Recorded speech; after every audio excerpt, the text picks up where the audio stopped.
ماضی قریب میں بہت سی دینی محنتوں نے بڑے اچھے کارنامے انجام دیے اور ان سے امت کو بہت فائدہ پہنچا، اور اللہ کرے کہ آئندہ بھی فائدہ پہنچے۔ لیکن ان دینی جماعتوں کا فائدہ اس وقت محدود ہو گیا ہے۔ محدود اس وجہ سے ہو گیا ہے کہ ان جماعتوں کے جو اسلاف تھے، پہلے والے لوگ تھے، ان کی فکر یہ تھی کہ امت کے اندر دین آ جائے، امت نمازی بن جائے،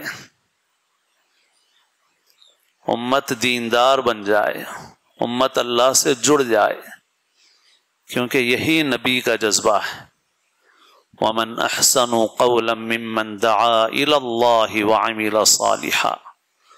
اس سے زیادہ اچھی بات کس کی ہو سکتی ہے جو لوگوں کو اللہ کی طرف بلائے، اپنی طرف نہیں، اللہ سے جوڑے، اپنے سے نہیں اللہ سے جوڑے۔ اور کسی پیغمبر کی بھی یہ شان نہیں ہو سکتی کہ پیغمبر لوگوں کو اپنے سے جوڑے۔ قرآن نے بیان کیا کہ جس انسان کو اللہ کتاب و حکمت دیتے ہیں اس کے لیے یہ بات ممکن نہیں ہے، زیبا اور لائق نہیں ہے کہ وہ لوگوں سے کہے کہ مجھ سے جڑ جاؤ، کونوا عبادا لی من دون اللہ ولکن کونوا ربانیین۔ لیکن پیغمبر بھی یہ کہتے ہیں کہ رب والے بن جاؤ، اللہ والے بن جاؤ، اللہ سے جڑ جاؤ۔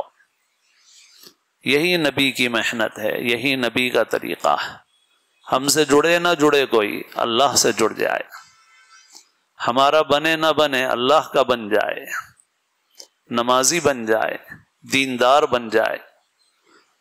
تو جن دینی محنتوں کے اسلاف میں یہ جذبہ تھا، اب اخلاف میں یعنی بعد والوں میں اس سے زیادہ جذبہ یہ ہے کہ لوگ ہماری جماعت کے بن جائیں۔ پہلے لوگوں کا جذبہ تھا امت میں دین آ جائے، اب لوگوں کا جذبہ ہے ساری امت ہماری جماعت میں آ جائے۔ تو ساری امت تو جماعت میں نہیں آئے گی بھائی، اور یہ نبی کی محنت بھی نہیں ہے، نبی کا طریقہ بھی نہیں ہے۔ نبی کی محنت، نبی کا طریقہ یہ ہے امت خدا سے جڑ جائے، امت نمازی بن جائے، امت دیندار بن جائے، ہم سے جڑے نہ جڑے، ہماری جماعت میں آئے نہ آئے، جڑ جائے۔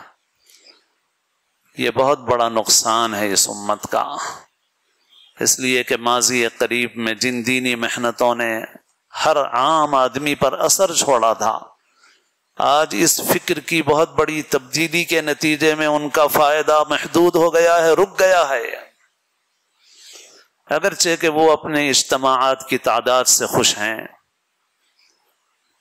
وَيَوْمَ حُنَيْنٍ إِذْ أَعْجَبَتْكُمْ كَثْرَتُكُمْ والا معاملہ ہے، مجمع نظر آ رہے ہیں تو خوش ہیں، مطمئن ہیں کہ صاحب بڑا کام ہو رہا ہے۔ کیا کام ہو رہا ہے بھائی؟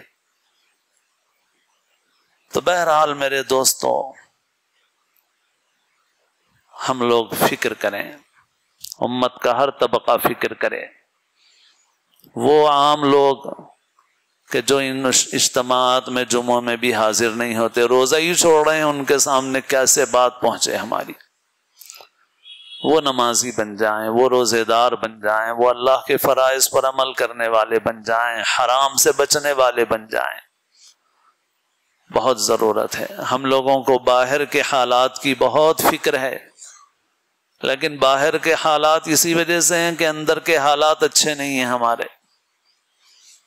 ہمارے اندر کے حالات ایسے خراب ہیں، پھر بھی اللہ نے موقع دے رکھا ہے، مہلت دے رکھی ہے۔